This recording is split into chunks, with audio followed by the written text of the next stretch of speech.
ഇതൊരു ഉടായിപ്പ് പരിപാടിയാണ് എന്നുള്ളത് സംഭവം എൻ്റെ മനസ്സിൽ ആദ്യമേ സ്ട്രൈക്ക് ചെയ്തിട്ടുണ്ടായിരുന്നു. കൂടുതൽ അവരെ വിശ്വസിക്കാതിരിക്കാതെ, പ്രത്യേകിച്ച് ഈ ഇൻഫ്ലുവൻസേഴ്സിനെ അവർ നമ്മുടെ video. Hi hello guys, welcome back to my YouTube channel. അപ്പോൾ ഇന്നത്തെ നമ്മുടെ വീഡിയോ എന്തിനെ പറ്റിയിട്ടാണെന്നുള്ള കാര്യം ആ ഒരു വീഡിയോയുടെ തംബ്നെയിൽ കണ്ടപ്പോൾ തന്നെ നിങ്ങൾക്ക് മനസ്സിലായിട്ടുണ്ടാവില്ലേ.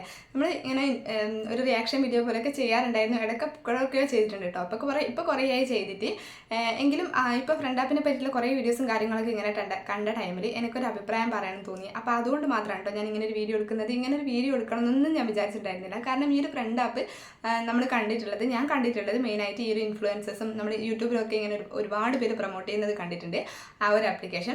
അപ്പോൾ ആ ഒരു ആപ്ലിക്കേഷനെ പറ്റി എൻ്റെ ഒരു അഭിപ്രായത്തിൽ അത് തുടങ്ങിയ ടൈമിൽ എനിക്കറിയായിരുന്നു ഇതൊരു ഉടായിപ്പ് പരിപാടിയാണ് എന്നുള്ളത് സംഭവം എൻ്റെ മനസ്സിൽ ആദ്യമേ സ്ട്രൈക്ക് ചെയ്തിട്ടുണ്ടായിരുന്നു. എനിക്കതിനോട് ഒട്ടും യോജിപ്പുണ്ടായിരുന്നില്ല കേട്ടോ. ശരിക്കും അത്ര ഇതൊന്നും ഉണ്ടായിരുന്നില്ല, അത്രയൊന്നും തീരെ ഉണ്ടായിരുന്നില്ല. കാരണം അതൊരു ഉടായിപ്പ് പരിപാടിയാണെന്നുള്ളത് അതിൽ ഇറങ്ങിയ ടൈമിലേ എനിക്കറിയായിരുന്നു കേട്ടോ. അപ്പോൾ ഈ ഒരു ഫ്രണ്ട് ആപ്പിനെ പറ്റിയിട്ട് പറയുകയാണെങ്കിൽ ഇതൊരു ഡേറ്റിംഗ് ആപ്പാണ്. അങ്ങനെയാണ് അവർ പറയുന്നത്, ഡേറ്റിംഗ് ആപ്പാണ്. ഒരു 18 വയസ്സിന് ശേഷം ഉള്ളവർക്ക് ഉപയോഗിക്കാനുള്ളതാണ്, അങ്ങനെയാണ് കേട്ടോ അതിൻ്റെ റൂളും കാര്യങ്ങളൊക്കെ. പക്ഷേ അതിലിങ്ങനെ അത്രയും സെക്യൂരിറ്റിയും കാര്യങ്ങളൊന്നും ഇല്ലാത്തതുകൊണ്ട് തന്നെ നമുക്ക് 18 വയസ്സാത്ത ആൾക്കാർ വരെ അത് ഒരുപക്ഷെ യൂസ് ചെയ്യുന്നുണ്ടാവും, ചെറിയ കുട്ടികളൊക്കെ യൂസ് ചെയ്യുന്നുണ്ടാവുക.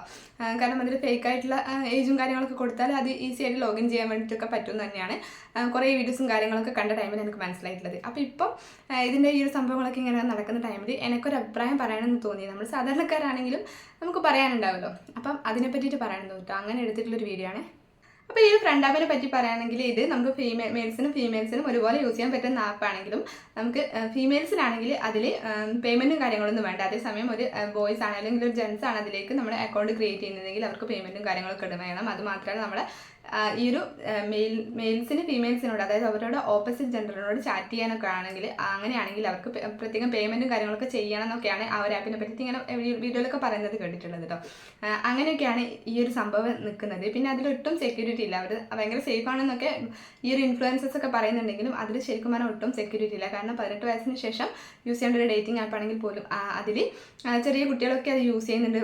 10ാം ക്ലാസ്സിലും +1 അല്ലെങ്കിൽ ആ ഒരു ഏജിൽ വരുന്ന 18 വയസ്സ് തികയാത്ത കുട്ടികളൊക്കെ അത് യൂസ് ചെയ്യുന്നുണ്ടെന്നുള്ളത് വീഡിയോയിലൊക്കെ ഇങ്ങനെ കണ്ടിട്ടുണ്ട് കേട്ടോ. അതുകൊണ്ട് തന്നെ അവർ പറയുന്നത് ഭയങ്കര സേഫ് ആണെന്നുണ്ടെങ്കിലും അതൊട്ടും സെക്യൂരിറ്റി ഇല്ലാത്ത ആപ്പ് തന്നെയാണ്. പിന്നെ അവർ പറയുന്നുണ്ടായിരുന്നു, ഇത് പ്രൊമോട്ട് ചെയ്യുന്ന ആൾക്കാർ പറയുന്നുണ്ടായിരുന്നു ഇതിൽ നമുക്ക് ഓഡിയോ കോളും വീഡിയോ കോളൊക്കെ ചെയ്തിട്ട് അതിൽ റോസസ് ഏൺ ചെയ്യാം, എന്നിട്ട് അത് നമുക്ക് റിയൽ മണിയായിട്ട് കൺവേർട്ട് ചെയ്യാം. അതായത് ഈ റോസസ് കിട്ടിയിട്ട് നമുക്കത് റിയൽ മണിയായിട്ട് കൺവേർട്ട് ചെയ്യാമെന്നൊക്കെ പറയുന്നുണ്ട്. അപ്പം ഈ ഒരു ഓഡിയോ കോളും വീഡിയോ കോളും ചെയ്തിട്ട് സാധാരണ ഒരു കാഷ്വൽ ടോക്ക് ചെയ്തിട്ടായിരിക്കും ഈ ഒരു മണിയൊക്കെ ഏൺ ചെയ്യാൻ പറ്റുന്നുണ്ടെങ്കിൽ തന്നെ കാഷ്വൽ ടോക്ക് ചെയ്ത്, അതായത് ഹലോ ഹായ് എന്ത് ചെയ്യുക അങ്ങനെയൊക്കെ ജസ്റ്റ് കാഷ്വൽ ടോക്ക് ചെയ്തിട്ട് ഒരിക്കലും മണി ഏൺ ചെയ്യേണ്ട ഒരിക്കലും അവർ പ്രൊമോട്ട് ചെയ്യില്ല. പക്ഷെ അതിൽ എന്ത് ടോക്കായിരിക്കും നടക്കുന്നുണ്ടാവുക, അതായത് ഈ ഒരു ഓഡിയോ കോളും വീഡിയോ കോളൊക്കെ ചെയ്താൽ അതിൽ നിന്നും പൈസ കിട്ടുന്നുണ്ടെങ്കിൽ അതേത് തരത്തിലുള്ള ടോക്കായിരിക്കും അതിൽ നടക്കുന്നുണ്ടാവുക എന്നുള്ളത് നമ്മൾ ഫുഡ് കഴിക്കുന്ന വിവരം വെച്ചിട്ട് നമുക്ക് മനസ്സിലാക്കാൻ വേണ്ടിയിട്ട് പറ്റും. കാരണം നല്ല രീതിയിലൊരു ചാറ്റിംഗ് ആണെങ്കിൽ അതിന് ഈ ഒരു ആപ്പിൻ്റെ പോലും ആവശ്യമില്ല, ഉറപ്പായിട്ടില്ല. അപ്പം അതുകൊണ്ട് തന്നെ അതിൽ എങ്ങനത്തെ ടോക്കും കാര്യങ്ങളൊക്കെയാണ് ഈ ഒരു ഓഡിയോ കോളിനെയും വീഡിയോ കോളിനെയും കൊണ്ട് എന്തായിരിക്കും സംഭവിക്കുന്നുണ്ടാവുക, എന്താണ് ഇതിൻ്റെ പരിപാടി എന്നുള്ളത് നമുക്ക് ആ ഒരു കാര്യത്തിൽ നിന്നുകൂടെ നമുക്ക് മനസ്സിലാക്കാൻ വേണ്ടിയിട്ട് പറ്റും. പിന്നെ അവർ പറയുന്നുണ്ട് ഇതൊരു ഡേറ്റിംഗ് ആപ്പാണ്.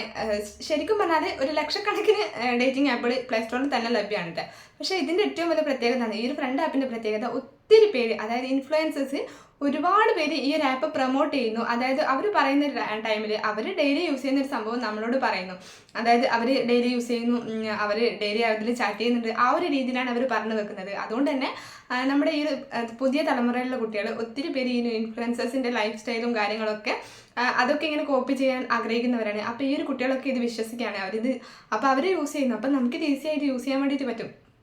ആ ഒരു ഇതിൽ ഒരു കൂട്ടം കുട്ടികളെ അല്ലെങ്കിൽ വളർന്നു വരുന്ന ഒരു തലമുറ അതിൽ കുറച്ച് പേരെങ്കിലും അല്ലെങ്കിൽ ഒരു പകുതി പേരെങ്കിലും ഉറപ്പായിട്ടും ഈ ഒരു ഇൻഫ്ലുവൻസേഴ്സിൻ്റെ ഇതിൽ ഈ ഒരു ആപ്ലിക്കേഷനെ പറ്റി ചിന്തിക്കാനും അത് ജസ്റ്റ് ഡൗൺലോഡ് ചെയ്യാനും അതിലിങ്ങനെ അക്കൗണ്ട് ക്രിയേറ്റ് ചെയ്യാനൊക്കെ അവർ ശ്രമിക്കും. കാരണം അവരുടെ ലൈഫ് എന്ന് പറയുന്നത് ഈ ഒരു ഇൻഫ്ലുവൻസേഴ്സിൻ്റെ ലൈഫ് എങ്ങനെയാണോ അവർ ആ ഒരു രീതിയിൽ ജീവിക്കാനാണ് ആഗ്രഹിക്കുന്നത്. അപ്പം അവരുടെ ഇതിൽ നോക്കുന്ന ടൈമിൽ ഈ ഇൻഫ്ലുവൻസേഴ്സൊക്കെ ഇത് യൂസ് ചെയ്യുന്നുണ്ടല്ലോ, അപ്പം നമുക്കും ചെയ്യാന്നുള്ളൊരു ആ ഒരു കോൺഫിഡൻറ്റിൽ അവരും ഇത് യൂസ് ചെയ്യാൻ ശ്രമിക്കുന്നു. ശരിക്കും പറഞ്ഞാൽ ഈ ഒരു ഫ്രണ്ട് ആപ്പിലൂടെയുള്ള ഫ്രണ്ടിനെ നമ്മൾ എങ്ങനെ നമ്മുടെ റിയൽ ലൈഫിൽ നമുക്കൊരു നല്ല ഫ്രണ്ടായിട്ട് ഒരിക്കലും നമുക്ക് പറ്റില്ല. ആ ഒരു ടൈപ്പിൽ, അതായത് നമ്മുടെ പ്രശ്നങ്ങളൊക്കെ പറയുക അല്ലെങ്കിൽ അങ്ങനത്തെ കാര്യങ്ങളൊന്നും അല്ല ഇതിൽ നടക്കുന്നത്. അപ്പോൾ ഇതിൻ്റെ ഉദ്ദേശം മറ്റേതാണ്, അതായത് അഡൽട്ടറി അല്ലെങ്കിൽ അവിഹിതം അങ്ങനത്തെ ആ ഒരു ടൈപ്പിന് വേണ്ടിയിട്ടുള്ളത് തന്നെയാണ് ഈ ഒരു ആപ്പ്. പക്ഷെ അതിനൊന്ന് ജസ്റ്റ് ഒന്ന് മോടി പിടിപ്പിച്ച് അതിനൊരു ഒരു ആപ്ലിക്കേഷൻ എന്നുള്ള രീതിയിൽ ഫ്രണ്ട് ആപ്പ് എന്നൊക്കെ പറയുമ്പോൾ നമ്മൾ വിചാരിക്കും ഫ്രണ്ട് എന്ന് പറയുന്ന ആ ഒരു വേർഡിന് തന്നെ എന്താ പറയേണ്ടത്, അതിന് തന്നെ ഒരു അരോചകമായിട്ടുള്ള രീതിയിലാണ് ഈ ഒരു ആപ്പിൻ്റെ ഈ ഒരു പേര് തന്നെ. അപ്പോൾ നമുക്ക് ശരിക്കും പറഞ്ഞാൽ ആ ഒരു ആപ്പ് അഡൾട്ടറി ആണ്, അല്ലെങ്കിൽ അതിന് ഒരു അവിഹിതത്തിന് വേണ്ടിയിട്ടുള്ള സെക്ഷൽ ടോക്ക് നടത്താനുള്ള ഒരു ആപ്പ്. ശരിക്കും പറഞ്ഞാൽ ആ ഒരു സംഭവം തന്നെയാണ് ഇതിന് നടക്കുന്നത്, സെക്ഷൽ ടോക്ക്. അതിന് വേണ്ടിയിട്ട് മാത്രമുള്ള ഒരു ആപ്പാണ് ഇത്. എന്നിട്ട് അതിന് ഡേറ്റിംഗ് ആപ്പ് എന്ന് അവർ പേരിട്ടിരിക്കുന്നു. എൻ്റെ ഒരു അഭിപ്രായത്തിൽ, അതായത് ഈ ഒരു ആപ്പിനെ പറ്റിയിട്ട് എൻ്റെ ഒരു അഭിപ്രായം എന്ന് പറഞ്ഞാൽ, ശരിക്കും പറഞ്ഞാൽ നമ്മുടെ സമൂഹത്തിൽ നേരിട്ട് കാണുന്ന ആൾക്കാരെ പോലും വിശ്വസിക്കാൻ പറ്റാത്തൊരു കാലത്ത് ഇങ്ങനെ ഒരു ആപ്പിന് എന്ത് പ്രസക്തിയാണുള്ളത്? ഇതിൽ നമുക്ക് എവിടെ നിന്നുള്ള ആൾക്കാരാണ്, അവരുടെ പേഴ്സണൽ ഡീറ്റെയിൽസ് ഒക്കെ അവർ പറയുന്നത് സത്യമാണെന്നോ ഫേക്ക് ആണെന്നോ നമുക്ക് ഉറപ്പായിട്ടും പറയാൻ വേണ്ടിയിട്ട് പറ്റില്ല. അതുകൊണ്ട് തന്നെ അതിലുള്ളൊരു ഫ്രണ്ടിനെ നമുക്ക് ഉറപ്പായിട്ടും വിശ്വസിക്കാൻ വേണ്ടിയിട്ട് പറ്റില്ല. നമ്മുടെ ലൈഫിലുള്ള കാര്യങ്ങളും ഷെയർ ചെയ്യാൻ വേണ്ടിയിട്ടും പറ്റില്ല.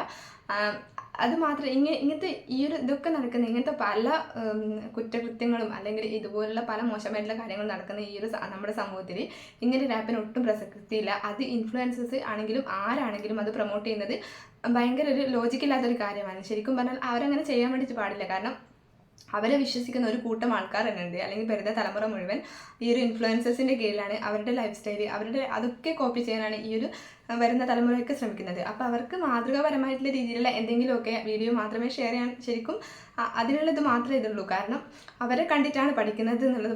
അങ്ങനെ പറയും പോലെ അവരുടെ ലൈഫ് സ്റ്റൈല് കോപ്പി ചെയ്യാൻ ശ്രമിക്കുന്ന ഈ ഒരു സമൂഹത്തിന് നല്ല രീതിയിലുള്ള മെസ്സേജുകൾ വരുന്ന അങ്ങനത്തെ ഒരു കാര്യങ്ങൾ മാത്രമേ അവർ ഷെയർ ചെയ്യാൻ പാടുള്ളൂ. പക്ഷേ ഇതൊക്കെ ശരിക്കും പറഞ്ഞാൽ കെണികളാണ്, ചതിക്കുഴികളാണ്. അപ്പോൾ അത് അവർ പറയുന്നു, ഒരുപക്ഷെ അവർ ഈ സംഭവങ്ങളൊന്നും ഉറപ്പായിട്ടും യൂസ് ചെയ്യുന്നില്ല. കാരണം അവർക്ക് സമയം ഉണ്ടാവില്ല. അവരുടെ വീഡിയോസിൻ്റെ, അതായത് വലിയ വലിയ ഇൻഫ്ലുവൻസേഴ്സാണ് ഇതൊക്കെ പ്രൊമോട്ട് ചെയ്യുന്നത്. അവരുടെ വീഡിയോൻ്റെ അടിയിൽ കഷ്ടപ്പെടുത്ത അവരുടെ വ്യൂവേഴ്സ് ഇടുന്ന കമൻറ്റിന് റീപ്ലൈ കൊടുക്കാൻ പോലും ടൈമില്ലാത്തവരാണ്. അതിന് പോലും സമയമില്ലാത്തവരാണ് ഈ ഒരു ഫ്രണ്ട് ആപ്പ് യൂസ് ചെയ്യുന്നു. അതിലൂടെ ഇങ്ങനെ അവർക്ക് അതിനുള്ള സമയം ഉറപ്പായിട്ടുണ്ടാവില്ല.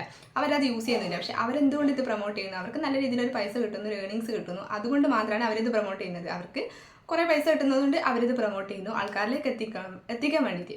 അപ്പോൾ ജസ്റ്റ് അവരുടെ ഉദ്ദേശം അത് മാത്രമാണ്. അപ്പം ഇത് ശരിക്കും പറഞ്ഞാൽ അവർ യൂസ് ചെയ്തിട്ടൊന്നുമല്ലല്ലോ, ജസ്റ്റ് നമുക്ക് വേണ്ടിയിട്ടാണ്. അതായത് ഈ പുറമെയുള്ളവരെ ഇങ്ങനെ ഇതിലേക്ക് ക്ഷണിച്ച് വരുത്തുക, അതിലൂടെ അവർക്കൊരു ഏർണിങ്സ് കിട്ടുന്നുണ്ടല്ലോ, അതിന് വേണ്ടിയിട്ട് മാത്രമാണ് അവരത് ചെയ്യുന്നത്. എനിക്കെന്തായാലും പറയാനുള്ളത്, വരുന്ന ഒരു തലമുറയെ ഒരു നാശത്തിലേക്ക് നയിക്കുന്ന തരത്തിലുള്ള ഒരു പ്രൊമോഷനും കാര്യങ്ങളും ഈ ഒരു ഇൻഫ്ലുവൻസേഴ്സ് ചെയ്യാൻ പാടില്ല. അത് മാത്രമല്ല, ഇങ്ങനത്തെ ഒരു ആപ്പിനെയും ഒരിക്കലും നമ്മൾ വിശ്വസിക്കാനും പാടില്ല. അവരുടെ ജോലിൻ്റെ ഭാഗമായിട്ട് അത് നമുക്ക് പ്രൊമോട്ട് ചെയ്യുന്നുണ്ടാവാം, അല്ലെങ്കിൽ അവർ വീഡിയോയിൽ കാണിക്കുന്നുണ്ടാവും. പക്ഷേ ഒരിക്കലും നമ്മൾ ഇങ്ങനത്തെ ഒരു ചതിക്കുഴികളിൽ പോയിട്ട് വീടാൻ പാടില്ല. നമ്മുടെ വീട്ടിലൊക്കെ ചെറിയ കുട്ടികളും കാര്യങ്ങളൊക്കെ ഉണ്ടെങ്കിൽ, അവർക്ക് ഫോൺ ഉണ്ടെങ്കിൽ അവരൊന്ന് അതിലൊക്കെ ജസ്റ്റ് ഒന്ന് ഇടയ്ക്ക് സെർച്ച് ചെയ്ത് നോക്കുക, അങ്ങനത്തെ ആപ്പും കാര്യങ്ങളൊക്കെ അവർ ഉപയോഗിക്കുന്നുണ്ടോ എന്നുള്ളത്. അതൊക്കെ സെർച്ച് ചെയ്തൊക്കെ നമ്മൾ ശ്രദ്ധിക്കുക. അതിൽ കൂടുതൽ അവരെ വിശ്വസിക്കാതിരിക്കാതെ, പ്രത്യേകിച്ച് ഈ ഇൻഫ്ലുവൻസേഴ്സിനെ അവർ നമ്മുടെ വീഡിയോക്ക് മുന്നിലൊക്കെ ഇങ്ങനെ വന്ന് പറയുന്ന ടൈമിൽ ശരിക്കും ഈ വ്യൂസൊക്കെ അവരെ കാണുന്നത് നമ്മുടെ വീട്ടിലുള്ള ഒരാൾ അല്ലെങ്കിൽ നമ്മുടെ കുടുംബത്തിലുള്ള ഒരാൾ, ആ ഒരു രീതിയിലാണ് ഈ ഒരു ഇൻഫ്ലുവൻസേഴ്സിനെ കാണുന്നത്. അതുകൊണ്ട് തന്നെ അവർ പറയുന്നതൊക്കെ വിശ്വസിക്കാനാണ് അവർ ശ്രമിക്കുക.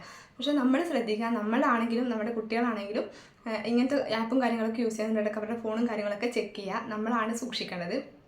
അപ്പോൾ എന്തായാലും ഈ ഒരു ആപ്പിനെ പറ്റിയിട്ട് എനിക്ക് ഇത്രയാണ് പറയാനുള്ളത്. എന്തായാലും നിങ്ങളുടെ അഭിപ്രായം എന്താണെങ്കിലും താഴെ കമൻറ്റ് ചെയ്യുക. അപ്പോൾ വീണ്ടും ഒരു വീഡിയോ ആയിട്ട് കാണാം. ടാറ്റാ.